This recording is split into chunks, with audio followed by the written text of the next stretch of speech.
সম্মানিত ভাই এবং বোনেরা, আসসালামু আলাইকুম। আশা করি আপনারা সবাই ভালো আছেন। আজকে আমি আপনাদের সঙ্গে শেয়ার করব যে যাদের মুরগির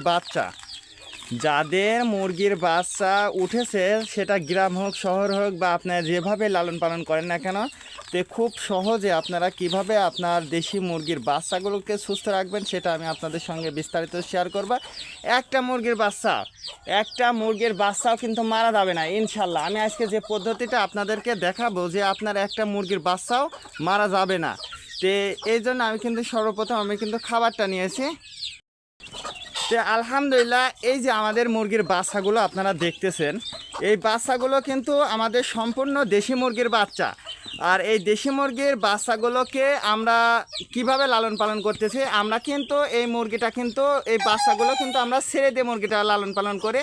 তো আমাদের মুরগির বাচ্চাগুলো যখন উঠেছে তখন থেকে কিন্তু আমাদের একটা পরিচর্যা করতে হবে সেটা বাচ্চা মুরগির জন্য। তার কারণ আপনার মুরগির বাচ্চাগুলোকে কিন্তু সুস্থ রাখার দায়িত্ব কিন্তু আপনার যদি সঠিক নিয়মে সঠিক পদ্ধতিতে যদি আপনারা মুরগিটা লালন পালন করতে পারেন, তাহলে দেখবেন যে আপনার একটা মুরগির বাচ্চাও কিন্তু মারা যাবে না। তো প্রথমে আপনাকে কি করতে হবে, যখন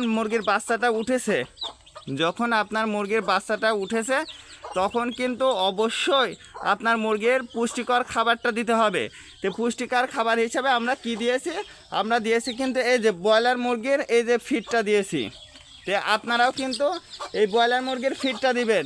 তো এই ব্রয়লার মুরগির ফিডটা যদি আপনারা দেন, আপনার মুরগির কিন্তু অটোমেটিকই যে পুষ্টিকর খাবার হিসেবে কিন্তু আমরা কিন্তু এই দেশি মুরগির বাচ্চাকে কী দিই, ব্রয়লার মুরগির ফিড দিই।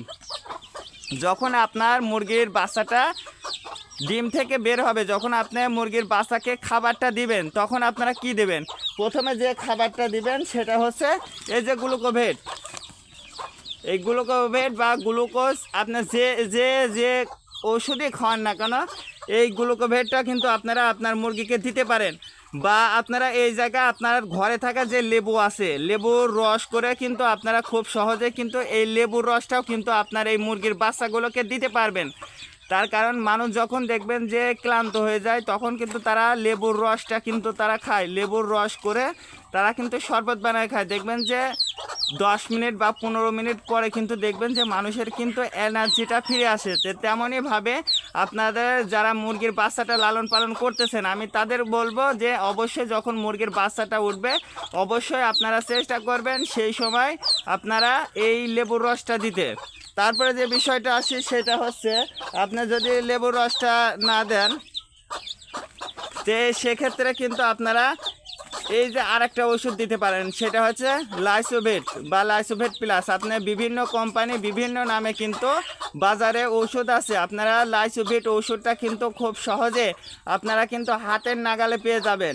তো এই লাইসোভেট ওষুধটা যদি আপনারা দেন, দেখবেন যে আপনার মুরগিটা সুস্থ হবে। যত মুরগির অসুস্থতা বা আপনার মুরগির ধবল যাক না কেন, সেক্ষেত্রে লাইসোভেট ওষুধটা দিলে দেখবেন যে আপনার মুরগিটা ইনশাল্লাহ মুরগির বাচ্চাও মারা যাবে না। তার কারণ লাইসোভেটটা অনেক গুরুত্বপূর্ণ একটা মুরগির বাচ্চার জন্য কিন্তু ওষুধ। তো তারপরে যে ওষুধটা আপনারা দিবেন, ইনশাল্লাহ যদি আপনারা এই ওষুধগুলো যদি নিয়ম করে আপনার অনেক ভিডিও দেখছেন, কিন্তু এইরকম ভিডিও কিন্তু আপনি কোথাও পাবেন না। এই জন্য যে আমরা বাচ্চা মুরগিটা কিন্তু খুব সহজে দেখেন, আমার কিন্তু দেশি মুরগির খামার, আমার কিন্তু অন্য কোনো মুরগি নেই, আমার কিন্তু সম্পূর্ণ দেশি মুরগি। তো আমি কিন্তু যে নিয়ম পদ্ধতিতে মুরগির বাচ্চাগুলো বাঁচায় রাখি, আমি কিন্তু সেটাই আপনাদের মাঝে তুলে ধরছি। তো আপনি যদি আমাদের চ্যানেলে নতুন হয়ে থাকেন, তাহলে অবশ্যই আমাদের চ্যানেলটা সাবস্ক্রাইব করবেন। আর যারা সাবস্ক্রাইব করছেন তাদেরকে অসংখ্য ধন্যবাদ। এবং আপনার মুরগির বাচ্চার যদি কোনো ধরনের সমস্যা হয়ে থাকে, তাহলে অবশ্যই আমাদেরকে কমেন্টের মাধ্যমে জানিয়ে দেবেন। এবং সর্ব অবস্থাতেই বলবো যে আপনি কে কোন জেলা থেকে আমার ভিডিওটা দেখছেন, অবশ্যই কমেন্টে জানিয়ে দেবেন। তো সবচেয়ে বেশি গুরুত্বপূর্ণ বাচ্চাদের জন্য ওষুধ, সেটা হচ্ছে অ্যান্ড্রোসিন। এই অ্যান্ড্রোসিন যে কি ওষুধ, আপনারা যদি আপনার মুরগির বাচ্চাগুলোকে খাওয়ান, তাহলে আপনি বুঝতে পারবেন যে অ্যান্ড্রোসিনের গুণগত মানটা কেমন। আপনি এই অ্যান্ড্রোসিন খাওয়া কিন্তু ব্রয়লার মুরগির বোর্ডিং করছে, সোনালী মুরগির বোর্ডিং করছে। শুধু যে এই অ্যান্ড্রোসিন তা কিন্তু না, অ্যান্ড্রোসিনের সঙ্গে আরেকটা ওষুধ আছে, সেটা হচ্ছে পিএস। আপনার ব্রয়লার মুরগি বা সোনালী মুরগি, দেশি মুরগি, ফার্মি মুরগি, আপনি যে মুরগিটাই পালন করেন না কেন, বোর্ডিংয়ের জন্য হেমোকোপিয়াস এবং অ্যান্ডোসিন এই দুইটা ওষুধ কিন্তু খুবই গুরুত্বপূর্ণ, খুবই। আপনারা খাওয়াইলেই বুঝতে পারবেন যে এই ওষুধের মানটা কেমন। তো এই দুইটা ওষুধ কিন্তু অবশ্যই আপনারা আপনার দেশি মুরগির বাচ্চা এবং মুরগিগুলোকে যদি খাওয়ান, তাহলে দেখবেন যে ইনশাল্লাহ আপনার মুরগির বাচ্চাগুলো সারা বছর সুস্থ থাকবে ইনশাল্লাহ। তো আজকে এ পর্যন্ত, ভালো থাকবেন, আল্লাহ হাফেজ।